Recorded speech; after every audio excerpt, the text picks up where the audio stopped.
What is going on, everybody? Arcade here, and what do we have over here? Is this Curse of Osiris gameplay? I finally decided to buy Curse of Osiris. As mentioned in my previous Destiny video, I had no plans on getting Curse of Osiris. A lot of the reviews I had seen on it maybe not have any interest in that, plus my lack of interest in Destiny 2 to begin with.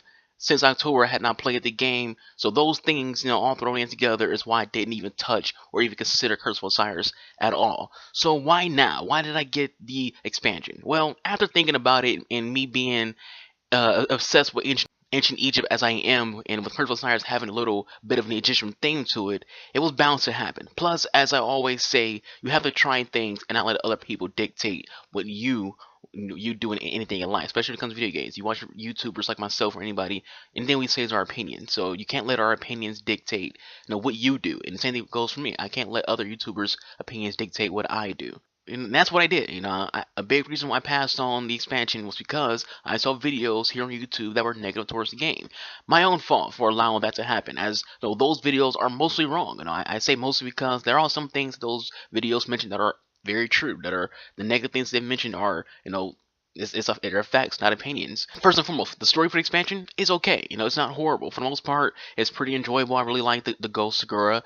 Wish you could pick between her and Nolan Bot's voices, which would be nice in general to have multiple voices to choose for your ghost. That would be a nice thing to have customization and personalization and Destiny, and further making each individual guardian unique to themselves, having the option to pick multiple voices to have for your ghost. I would definitely take Segura over the normal ghost. I'm not a big fan of the normal ghost. He's just there and kind of annoying. Doesn't really add anything to the game itself, in my opinion. But Segura was new. She was different, and she was pretty exciting.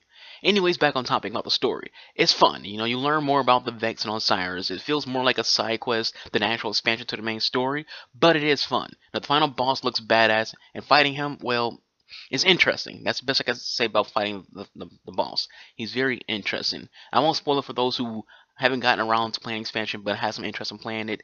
But, the actual fight itself could have been better. This is Destiny, and the bosses in this game are always going to be a little gimmicky. So, what about the flaws of the expansion? What negative things that he will say that I do agree with that are true? Well, it added exotics that aren't really new to the game, like Telesto, and redesigns of old exotics like the Red Death into the Crimson. A hand cannon that looks like a Red Death, but just have different features as well. So it looks like the Red Death, it's a hand cannon, and has different perks to it.